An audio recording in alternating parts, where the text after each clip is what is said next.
চাল কুমড়া ভাজি করব। হ্যাঁ, কীভাবে করব একটু দেখিয়ে দিই।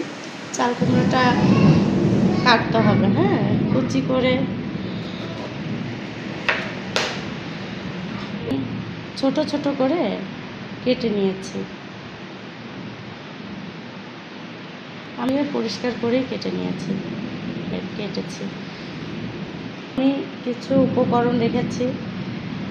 ঝাল, পেঁয়াজ, আমাদের ঝালগুলো গাছের ঝাল, কোনো একটা ভিডিওতে দেখাবো আমাদের গাছ। উপকরণগুলো দেখাই: পেঁয়াজ, মরিচ, লবণ, হলুদ, একটু কালো জিরা। চাল কুমড়া ভাজি করার জন্য কড়াইটা চুলাতে দিলাম। কড়াইতে কড়াইটা বসিয়ে তেলটা দেব।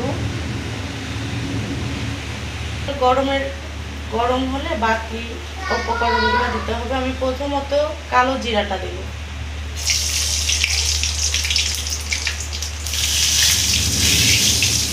এরপর মরিচ আর পেঁয়াজটা দিয়ে দেব। একটু নাড়াচাড়া করব। একটু ভাজা হলেই আমরা চাল কুমড়াটা দিয়ে দেব।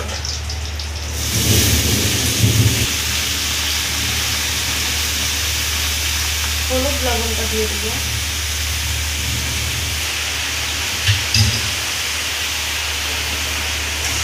নাড়াচাড়া দিয়ে এটা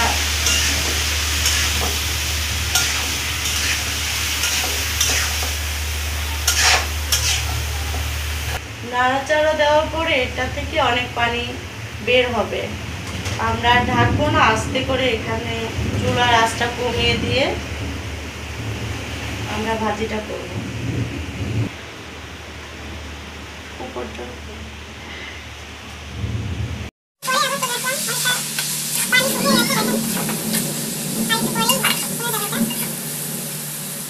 হয়ে গেছে, রান্না শেষ। এটা সকালে নাস্তার সাথে রুটির সাথে খেতে ভালো লাগবে। আর আমার চ্যানেলটা রুটির কথা তো কইছেন, এটা ভাতের সাথেও অনেক ভালো লাগবে। আমার রান্নাটা যদি আপনাদের ভালো লাগে তো আমার সাথে থাকবেন এবং আমাকে সাপোর্ট দিবেন। ধন্যবাদ সবাইকে। শেষ। আমার রান্নাটা যদি আপনাদের ভালো লাগে তো লাইক দিবেন, কমেন্টস করবেন। পরবর্তীতে আমার আবারও আগ্রহ বাড়বে আরও রান্না। আমার চ্যানেলের সাথে থাকবেন, আমাকে সাপোর্ট দিবেন। ধন্যবাদ সবাইকে।